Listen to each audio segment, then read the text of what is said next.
Had all the hallmarks of a Friday bomb. Good story. Last story on the fourth page. Lithium business update. What at face value look like a few bombs. Why has Ganfeng agreed to this? God, there's so much word on the decline these days. Right, g'day, Money Miners. Monday, 19th of June. I'm really putting effort into the voice. Sorry, boys, haven't been too much of a help today. Puff's 50th yesterday. I got led astray by the underground mining community to two of the one of the great jumbo duos in Australian mining, Kit Kat and Casper. They sound like underground Kit mining. Kat and Casper. That is their name. They can't name. be the real name. That is. I don't think that's on their birth certificate, but they've led me astray. Shout out to the boys. Shout out friends to Kit Kat and Casper. Friends of the show. Name of a chocolate and name of a ghost. I know they are very enigmatic. Boys, how was the weekend? Stellar. Good, mate. And yours? Double header? Triple header? Yeah, no, I had a bit going on. Camborne School of Mines event, followed by 50th the next day. BD. Nah, it wasn't at all. I did a strategic smoke bomb buck, so I wanted to be present in some form today, but I'm here. Look at you go, mate. Mate, I'm on the road for the rest of the week. When you're a bit shady with your voice, the extra strine comes out, I reckon. Strine, that is the word. Am I going to dial in from Sydney and Melbourne? I don't know if you'll be in good enough shape. Yeah, you might have to get me. I don't know when a good time is. It'd be mid Harvey when you're recording, so about 3 o'clock. I'll be probably a few beers deep. Yeah, I reckon we might dial you in to just get like a few snippets of how tanked you are, and then we'll play that for the fans. But I'm not counting on you to be participating in the show, mate. I'll have it, but mate, at the Gold Series events, I will be getting some good word on the decline. Oh, That's it. So I will send it through. So I'm going to dial in, I reckon. I look forward to it. Right, boys, let's get into it, mate. We got a lot of everything today, don't we? There's a lot of news. Big one's the MinRes thing. That's what we're getting really into, Trav? We are, yeah. We're doing a semi deep dive on the MinRes announcement that dropped Friday after market. We love spending our Mondays doing a discussion about the Friday after market topic, don't we? Yes, very much so. I look forward to it. Right, first up, rumours are that First Quantum has bumped back Barrick Gold's informal takeover attempt. So First Quantum, where are they traded? Canada. Yeah, in TSX, North America. Yeah, that's right. So they jumped over 10% on this news. Yeah, so us in Australia would know they've got the Ravensthorpe nickel asset, but they've got a bunch of mines, in Africa, Europe, Central America and South America. So they churned out almost 800,000 tonnes of copper last year, as well as almost 300,000 ounces of gold, plus some nickel as well. So huge, and like you said, most interesting, Barrick in for them. The gold company, mate. Yeah, that really just goes with the theme that we've been talking about quite a bit, just copper consolidation across the world. So it's super, super interesting. I think we're going to see more of it. Obviously, like you said, First Quantum bumped back the offer straight away. So what do you guys make of it? Mate, here's the theory, mate. Are they making a play at Medallion? They're getting into Ravensthorpe and they're taking control of the infrastructure and they'll be knocking on Paul Bennett's door. I reckon this is the big play here. It's the classic buy the $25 billion company to get the $20 million company. Yeah. I like your line of thinking. I think the more logical take on this one, Matty, is that gold companies want copper. We've seen it in a pretty big way with Newmont, Newcrest, that they're getting a huge amount of copper in their portfolio now, and that's been a strategy for a few years. And Barrick's joining the party on that one. We'll wait and see. So potential other sweeters, if they've knocked it back, or they're waiting for an improved offer? Who's to say? They're not even really engaging at the moment. So they've obviously come in the front door and given a proposal. But they've knocked it back. Nothing was on market for this. On market announced, was it? No, it's all just front door friendly. Yeah, trying to engage with the management team there. I think the theme it sort of speaks to as well is are the gold majors preempting a bit of ESG backlash in the future, and getting copper in your portfolio is a way to prevent the future backlash that might come, and investment from funds overseas. I've heard comments that a lot of big funds aren't investing as much into gold now as they used to compared to what they're putting into the future-facing metals. Yeah, and we've seen the derating in all of the fossil fuel stocks over time, and gold is sort of, it's not there yet, but is it the next commodity off the rank to sort of experience a derating? Because you can argue that it's a huge amount of energy for not much social good. I mean, that's a debate to have, right? But I think it's a defensive move to try and mitigate a potential outcome there. Beauty, I'm actually happy with my contribution being a bit seedy. I reckon I can pull this off, lads. Right, let's keep going. Now, Lynas. So they've provided an update on the commissioning and operation of the new Kalgoorlie Processing Facility. So fourth stage in this four-stage commissioning process. What's happening here, lads? This is their big new, I guess you'd say, downstream facility. Yeah, it was a quick one, just a one-page announcement. They're still expecting first production there of the mixed rare earth carbonate by August. They did sort of flag a couple hiccups that they've seen, so that's sort of relating to staffing, to the waste gas treatment, as well as sort of on-site gas supply. There was not too much colour around those things. All they did say was that it's sort of within expectations. Yeah, I remember this one. They were first guiding. I think they were initially guiding for first production to be, almost like immediately in the second half, and we saw them come out with that extension in their cracking and leaching license in Malaysia, which goes all the way through to December. So they have a bit more flex. And absolutely. So that mitigates almost all of the importance around the timing of this. Obviously they still want to get it up and running smoothly, but they don't have the same pressure now that they came out with a month ago, the update from the Malaysian government's stance on the cracking and leaching facility. One interesting thing with, this is their Kalgoorlie Processing Facility, right? So Lynas ended up choosing Kalgoorlie as the place to put this processing facility because of they struck this water supply agreement with the city of Kalgoorlie-Boulder. So the city collects a bunch of water, and that water is the rainfall, local rainfall. It all goes into this dam called the Piccadilly Dam, and then that water is basically used for the golf course and the school lawns and some park lawns. And so the city of Kalgoorlie-Boulder struck a deal with Lynas to provide a bunch of that water to their facility that was being developed. Now, keep in mind, this facility hasn't even been turned on yet, and it's a water-intensive process to separate rare earths. It hasn't even been turned on yet, just the construction phase.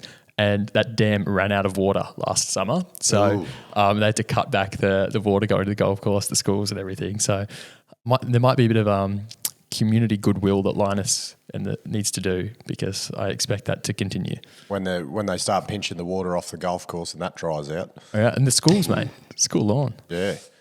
Right, now heading again overseas. British Columbia's Supreme Court have approved the Hudbay Minerals takeover of Copper Mountain. So Copper Mountain is C6C. Exactly, not entirely overseas. They did have a listing down here, but that's being wrapped up. Yeah, so that'll delist shortly. It was a CDI. Oh, yeah. And that'll wrap up shortly. We saw a bit of wild action in the share prices last week. Hudbay had some sort of significant movements, but Copper Mountain was jumping all over the shop by 20-30% over the space of a couple of days, down and back up. Is that potentially because the takeover hadn't been approved yet and there were other people looking at it, or what would you think? Hard to say. I couldn't draw too many conclusions from that. Was it just the ASX CDI? It was mainly the CDIs that were pretty volatile, and Hudbay ticked up quite a bit as well, and obviously a part of that transaction will be in stock, from my understanding. So did they go up 20 or 30 and then come back down? Down, then back up. Yeah. Interesting. Yeah. Right. Centaurus. So this is interesting. CTM. So they've put an announcement out saying they've acquired the offtake rights for its Jaguar projects in Brazil. So these, I guess, offtake rights were with Vale, who they purchased it off Vale, didn't they?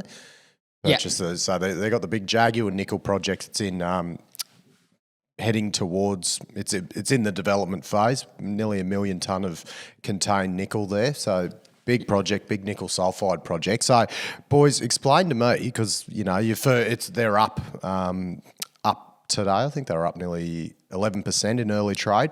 So first reading it, you say, oh, okay, they've they've bought the offtake rights, so they haven't. Vale haven't got the offtake, but it says it opens them up to potential other funding. But look, how does it work? Do they not technically not have an offtake now? How does this all work? Because it's a positive announcement.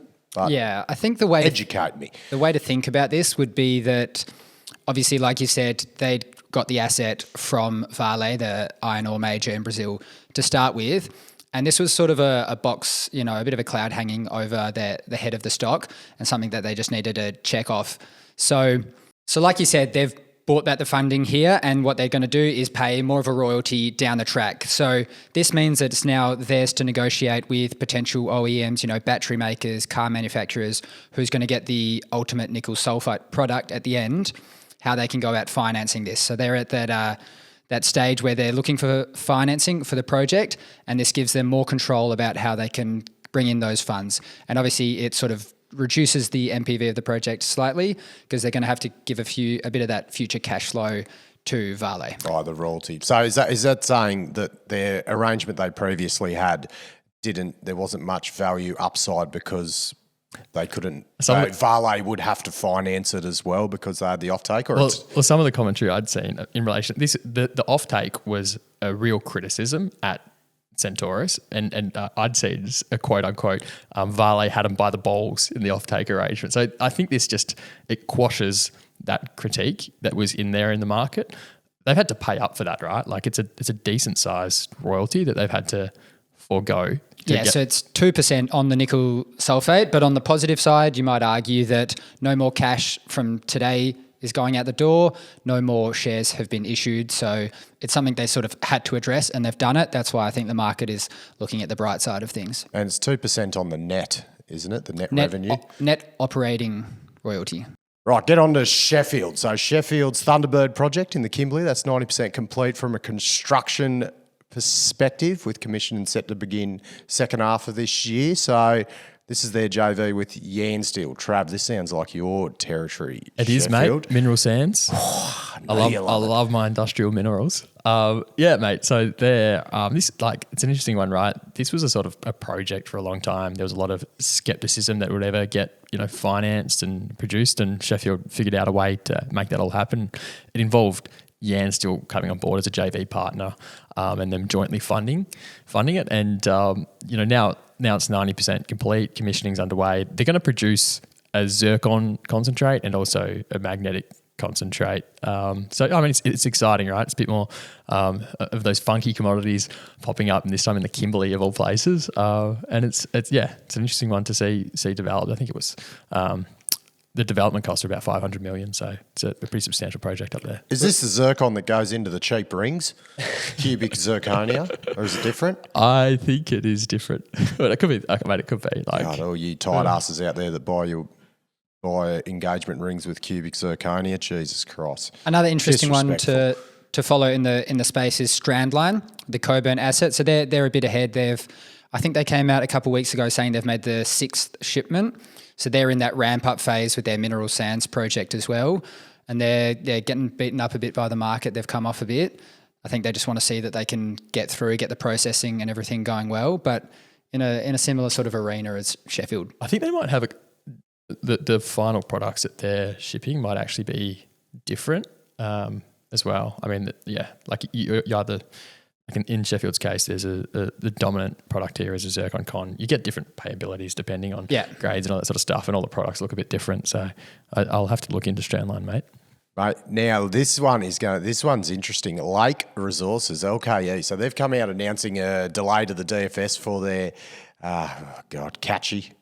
How do you pronounce it, Trav? Oh. K-A-C-I-E. Argentinian, isn't it? Yes. God, yeah. Anyway, that one, Kalgoorlie Lithium project. So now this one's interesting. Wait for the last bit of this little analysis because this is even more interesting. So it's like it's a lithium brine project, but it's DLE. DLE, so direct lithium extraction, I think it stands for. And what is that, Traz? Mate, the jury is still out on that technology. The real experts in the lithium market say that, by the end of the decade, will have commercially viable DLE, but it's very much unproven on a commercial level at this stage. But that's the mechanism of extracting and producing lithium here. I suppose for the punters that don't know, I guess the difference between lithium brine and lithium hard rock. So you could compare it to nickel laterite and nickel sulfide. So most of the lithium in the world is contained within these lithium brine deposits in South America, but very hard to process. Very similar concept to laterites and sulfides for nickel. I'd say the difference in that analogy is I think the laterites have a higher unit cost. The pitch for the DLE is that you'll have lower unit costs in the long run. I mean, it's easy to put that in a study and have a number saying that'll be the case, but in reality, when it all pans out, you never quite know. Because they're like, God, this Lake Resources, they were like a $1.5 billion company a year and a bit ago. They were ASX 200 member, I think. Yeah, which then obviously got all the indexes and that buying it, drove it up more. And right, so now they're down 12% in early trade. So I think as much as 16% now. Yeah, right. So then, go over what the delays are, CapEx and all that. Yeah, mate. So they came out, they announced a delay to the DFS. It was before it was supposed to come out mid-year. Now it's not coming out until December. I think it had already been pushed back before that as well.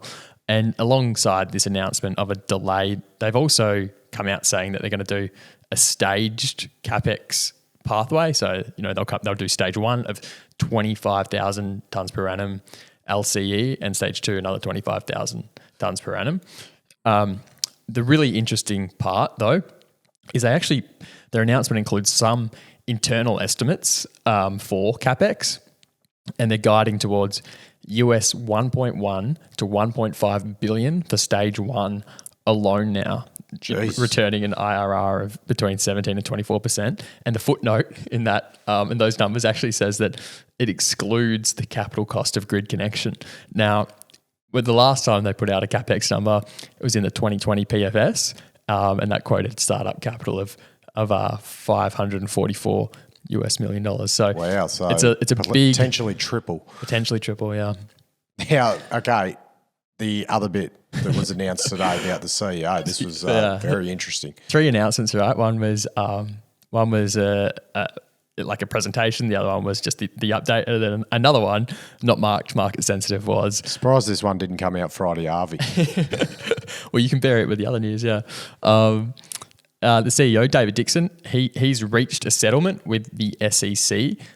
He's agreed to pay a $100,000 penalty for indirectly causing McDermott, so this is a different company that he had some work with, for indirectly causing McDermott in the second quarter of 2018 to maintain incorrect books and records and to file an inaccurate quarterly report. And I think the terminology in it is not confirming or denying it, but he's paying the fine. Yep. So. Yep. I mean, that stuff's fascinating, right? And this is it was reported in the AFR, I think in June last year, that the MD had sort of suddenly, well, the MD at the time had quit his job as MD, resigned from the board, and then the following day had sold $10 million of stock as well. So interesting stuff in the leadership here. We'll keep watching it. We will. Right, now let's get on. I felt my voice dropping a bit there, so I'm going to re-pump it up. Pantoro. So they've refinanced their debt facility. I guess Pantoro have been another, a developer under stress financially. Hasn't been the best ramp up. What's going on here? This was a condition of their merger with Tulla. Correct, mate. Yeah. And they merged with Tulla and raised, I think it was $90 million at the same time because they were having these ramp up issues. And I think the only way they could make that capital raising all to come together was consolidating the project and putting it all under the one name. And so they're merging with Tulla, their JV partner at Norseman. One of the conditions, like you mentioned, was a refinancing of, they both had these separate debt facilities. So this new facility that they've come out with today is US $37 million or Aussie 55 million equivalent. It's split between a term loan and a convertible.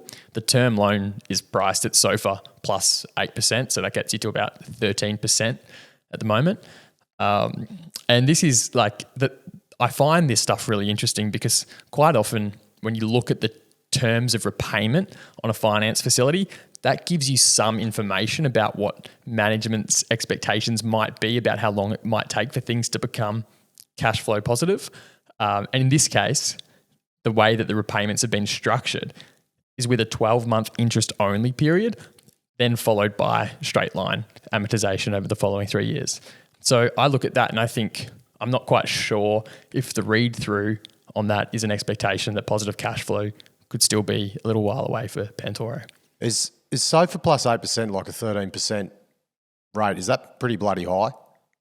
Or is that SOFR plus it's high. 8? That's high. Yeah. I mean, it's a high-risk project, right? Yeah. Right, Albermale back in the news. Not about Liontown, or maybe it will be eventually. They've paid $30 million for Lithium Power Internationals, their LPI, their portfolio of West Australian exploration assets. So no resource, a lot of ground, and they've paid $30 million. Exactly that, mate. Interesting. Yeah. And Albermale. Oh, and we talked about last week. Albermale, possibly Gina, a bit of word on the decline of how this is all going to work. Yep. Yeah, it plays into that theme. LPI were going to demerge this portfolio and IPO it, but they said, they've just gone with the sale of them instead, given sort of prevailing market conditions in the IPO market at the moment. So $30 million cash seems like a good outcome there. But the interesting thing is Albermale sort of, like continuing that trend of willing to sole acquire assets, similar to the Kathleen Valley sort of offer there. We'll talk about them a bit more later on. Obviously, they're up with MinRes up in Wodgina and Kemerton. Yeah. Right. New IPO hitting the market today, lads. This is I've brought this one to the table, I felt. True North Copper, TNC.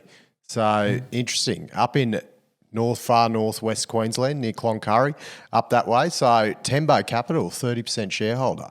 They've raised $37 million.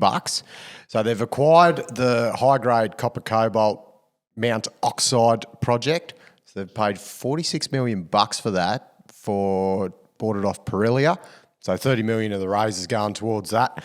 $15 million is a deferred cash payment, which is not conditional on production. It's a time one. Just deferred, yeah. Yeah. So that Mount Oxide asset is just north of 29Metals Capricorn Copper, pretty much adjacent to it.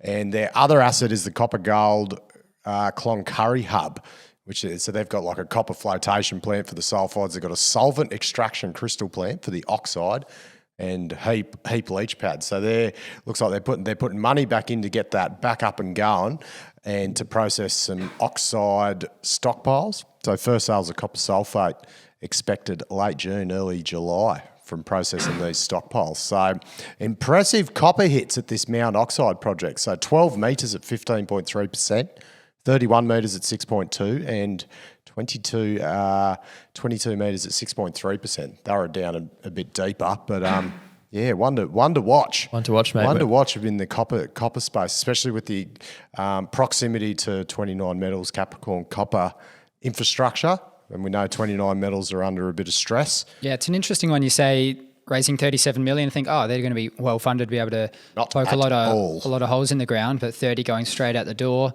So, and then 6 of it's going into, I think 3's going into the restart studies, and then 3's going into the mill refurb. I think there's only about $1 million left for the actual exploration drilling. So whether they're going to try and get further raisings later on, or wait to get the revenue from processing these stockpiles.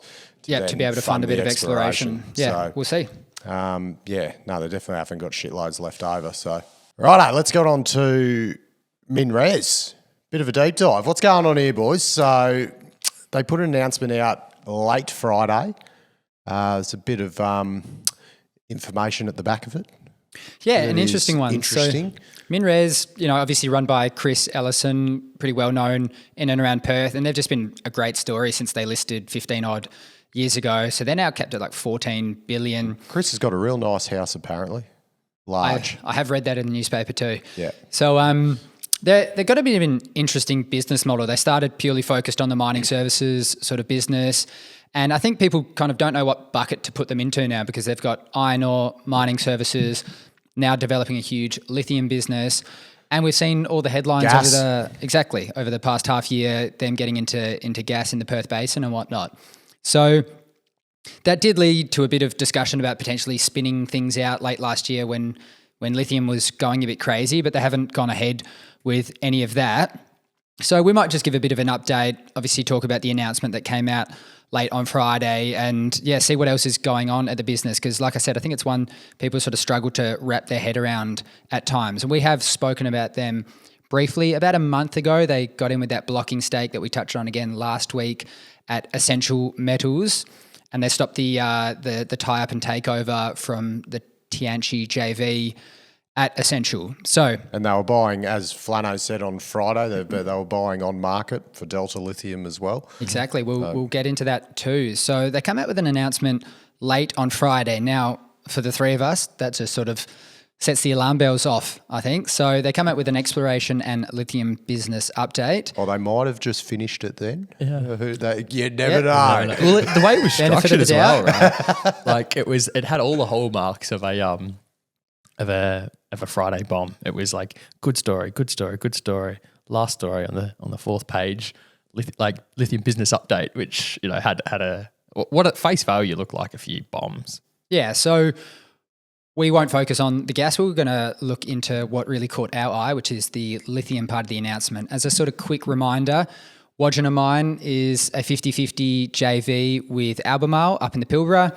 Mt Marion asset that they've got sort of 40 Ks from Kalgoorlie, a JV with Ganfeng. Now, they've also got the interest in the Kemerton hydroxide plant.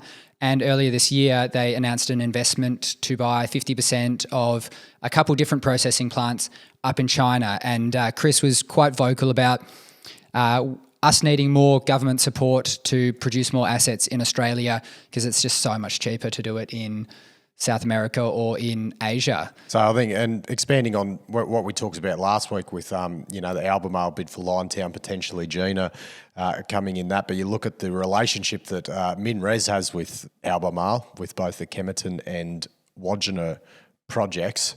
Yeah, he speaks very with much them in cahoots. Exactly. He speaks about Albermale in quite glowing terms, and they've done a lot of business together. So there was a huge announcement earlier this year about how they're sort of restructuring their relationship, but it's continued on. They've, like I said just before, gone in that JV into China is 50-50 with Albermale again into all those processing plants.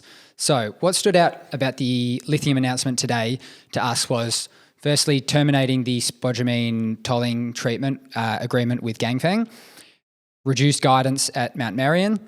They're sort of easing expectations at Wodgina, saying they'll be at the lower end of guidance, as well as a cost increase for guidance there. And then that commissioning at the Mt Marion plant, the upgraded Mt Marion plant, is underway. So they've upgraded that plant from 450,000 tonnes to 900,000 tonnes. It really poses a couple of questions, right? Like when you digest it all, and I think those two questions, especially baked into that lithium market update, is like how is ramp up at Wodgina tracking? And I think time will tell. We saw higher costs and lower volumes being guided in this announcement. So I just think we're going to have to wait to see how that really pans out. And the second question is what does that cancelled offtake agreement with Ganfeng actually mean? And why was it cancelled? I think to answer that question, Matty, I think we first sort of took a look at what are the economics of that offtake that are being cancelled, and what we can find is that MinRes has a 51% offtake share of spodumene concentrate produced. Ganfeng buys MinRes' share of spodumene at a price linked to the value of the converted lithium hydroxide based on an agreed conversion ratios. Revenue under the tolling agreement is recognised as the achieved price less the cost of production, excluding central costs. So the economics to MinRes depend on the value of the lithium hydroxide chemicals produced. So I think it's interesting when you look at the last quarterly that the average price achieved on the lithium battery chemicals for Mt Marion was US $54,000 versus US $75,000 for Wodgina per tonne. Yeah, super fascinating. And to be clear, that's for lithium hydroxide that they're converting spodumene into hydroxide up in China. Correct. And I think, it's important that we keep in mind that the grade of the spodumene concentrate coming out of Mt Marion is quite low. It's in the March quarter, it was 3.8%. That's, versus the industry standard of a 6%. Yeah, and the guidance numbers will be in SC6 equivalent often to try and equate it. Totally. And, more to I think Pilbara Minerals, are they 5.5, their concentrate? Yeah, you're seeing 5.5, I think. You're seeing a lot at that lower 5% sort of figure lately. Yeah. It's also just worth pointing out to your question before, Maddie, that this tolling agreement, it was set to expire at the end of this calendar year anyway. So there were a few question marks about what this all means. They didn't provide an awful lot of colour. It was only 3 or 4 paragraphs on what's going on. So we just sort of pulled a few research notes that we sort of found from Macquarie and the likes and try to see what they really made of this termination of the Ganfeng agreement. So Macquarie, the terminated tolling agreement with Ganfeng will be accretive for MinRes. Morgan Stanley, they're saying the termination will likely provide relief on potential losses. Barrenjoey, the parties also confirmed no payments will be made under the agreement for calendar year 23, which effectively prevents a greater than 100 million Aussie dollar EBITDA loss that Min would have incurred in the second half of FY23, so this half year. Citi saying, we expect MinRes likely to revisit toll processing at more competitive terms, but note they will need to find a converter to take Mt Marion's low-grade, approximately 3% concentrate stream. And also a tweet from Joe Lowry, who's quite well known in the lithium space, just questioning, was this short-sighted or strategic? Is the MinRes decision a blunder by Chris Ellison or another masterstroke? So why the Barrenjoey comment? So they said no payments will be made under the agreement, which effectively prevents a loss of $100 million EBITDA. How's that work? Why is that? Explain that. I think in simple terms, the gist is that to convert this from spodumene to hydroxide wasn't worth the cost plus whatever the tolling agreement cost them to do. It was just too expensive. So now they, in the last line, I think, of the announcement, say they're just going to continue to sell Ganfeng the spodumene concentrate. Okay. But that poses a question, right? Like, so it's only the conversion that's being cancelled, not the actual sale, the offtake of the concentrate. It's their share of the conversion into the hydroxide. Yeah, the toll trading agreement. Yeah. Yeah, they're now selling that concentrate, presumably still to Ganfeng, but at prevailing market prices rather than at an agreed price with some additional revenue structured around the downstream lithium chemicals. And is this a function of the hydroxide price coming off recently, or that they weren't getting the margin on it anymore? Even if it was, right, like it still poses the question, like why has Ganfeng agreed to this if it's purely accretive to MinRes? Like why would Ganfeng agree to it? Maybe you raised the point, JD, that maybe it's just maintaining the relationship, or maybe there's something more that's not directly apparent when you look at it at face value. Because did we discuss last week, or I don't know, Flano mentioned it, or we were talking about it, that at these lower lithium prices really is a disadvantage to the downstream processing of lithium. Yeah, I did hear that the processors, the ones who convert it into hydroxide, are hurting a bit. So, I mean, there's a whole host of sort of follow-on questions that we'll kind of get to. But like Trav said, are they trying to maintain the relationship? Is there something a bit more that meets the eye? Like, it's hard to imagine that Ganfeng are just, giving money away. The market price, which you mentioned there, Maddie, is what Chris Ellison sort of attributes it to in his quote in the announcement. He says, the early termination of the Mt Marion toll trading agreement with Ganfeng is a sensible outcome given prevailing market prices, with our world-class lithium assets well placed to capitalise on growing demand. So a couple other takeaways, not totally related to the lithium pricing, but the industry cost pressures aren't subsiding at all. So obviously that relates to the guidance increase at Wodgina. We've spoken about it with Lake earlier today, Hastings last week, Liontown. The cost pressures, especially across WA, continue to be an issue for a whole host of different miners. Yeah, I mean, and the other thought I had, JD, was just in relation to the the ramp up at Wodgina. I think MinRes didn't exactly hit it out of the park with Mt Marion. The ramp up wasn't smooth. I don't think they ever got the grade that they were hoping and expecting to get out of Mt Marion at the concentrate level. And, is the verdict still out for how ramp up is tracking at Wodgina, given higher costs and lower volumes? I think we're just going to have to wait there. Yeah, that ramp up grade issue, was that, I remember hearing, was it something to do with the ore sorting or how the dilution was affecting the lithium? Are you up on that at all? I'm not totally across it, but I think you're right. So it'll be interesting to see that they kept the plant fully functional whilst doubling production. So it's now 900,000 tonnes, like we said. So it'll be interesting to see if that, alleviates any potential issues they were sort of having there. Oh, well, it's going to be bloody, once it gets long term, this is a massive project.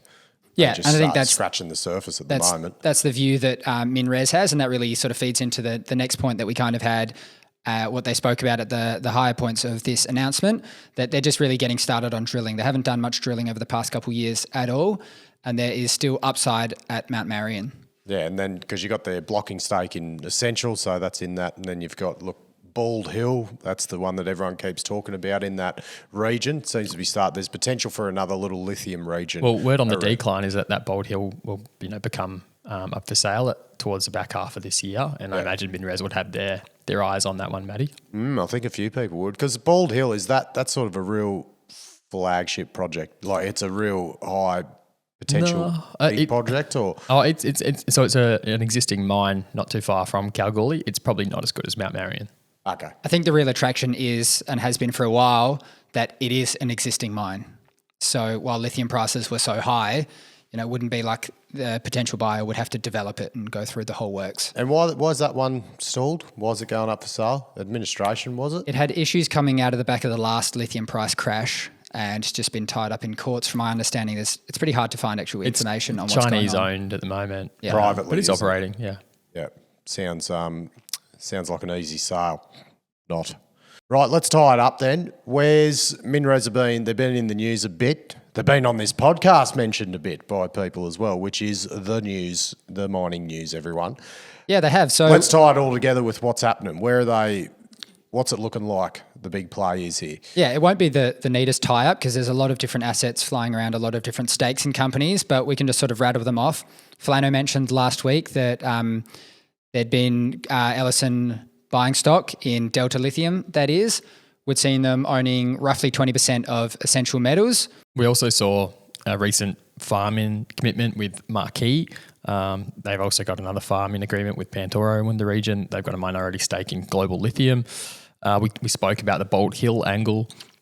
So, there's a lot of these minority stakes and farm-in agreements in that sort of Eastern Goldfields lithium hub that's emerging, Matty. And then, as we mentioned, the gas, because but that gas, what was it, Norwest?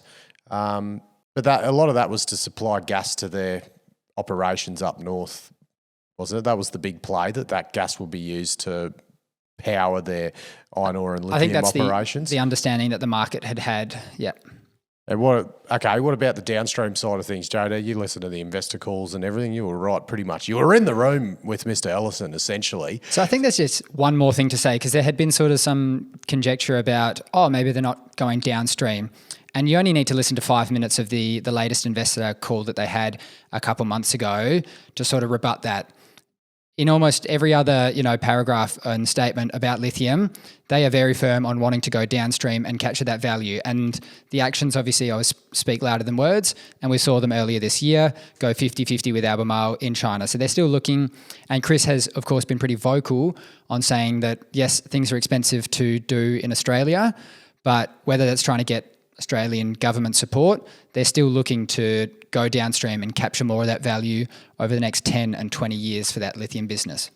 So they sold down their Kemerton stake. They went from 40 to 15% ownership in Kemerton. Yeah, but they're going long downstream in China. Yeah, they increased their stake in Wodgina and invested in the Albermale processing facilities in China. So what's the structure of Kemerton now?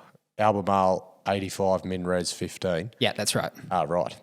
There you go. And that's When completely... did that happen? I missed that one. A couple months ago, and that's completely fed from the Greenbushes asset. So it makes more sense with Wodgena's dirt being sent up to China and then Albermale feeding their own dirt from Greenbushes into the Kemerton hydroxide plant. Oh, good work, JD. Wake up, Matt. Bloody hell, you're supposed to be running mining news here. All good, eh? Good work, lads. All good. Plenty more to watch out for. God, there's so much word on the decline these days. There is like, what's the next deal to drop, you reckon? Oh, If you're going to put a bet on right now. Ramelius Musgrave. Ramelius Musgrave. They come in over the top of West Gold. I got no info on that. I'm just speculating. What about you, JD? Well, my last punt, I think when you last asked us 6 weeks ago, was that Comacao was going to get bought by Sandfire, and we've seen a couple more rumours. And obviously, First Cintia have assets all through that, Central African and Kalahari copper belt, the two different ones. So I think we could be seeing more action there. Again, just a punt. I'm going to go, can I pick two? Sure, mate. Ramelius to buy Carasoo Dam or it'll be Albermale JV to buy Linetown and the Kemerton. You heard it here first. Who's the Albermale JV with? Either Gina or either MinRes. I don't know. There's a bit going on. That's an out there call, Matty. Right, boys. Hootaroo. Hey, I'll be, anyone's in Sydney or Melbourne for the Gold Series, hit us up for a beer. I'll be having plenty. And if anyone's in Melbourne that wants to watch the State of Origin with me, I need some, it's all bloody AFL territory here. I'm going to go off. I'm probably going to get my head punched in the city yelling out something Queensland related. So, right, boys. Hootaroo. Hootaroo, lads. Cheers, money miners. Hootaroo. The information contained in this episode of Money of Mine is of general nature only and does not take into account the objectives, financial situation or needs of any particular person. Before making any investment decision, you should consult with your financial advisor and consider how appropriate the advice is to your objectives, financial situation and needs.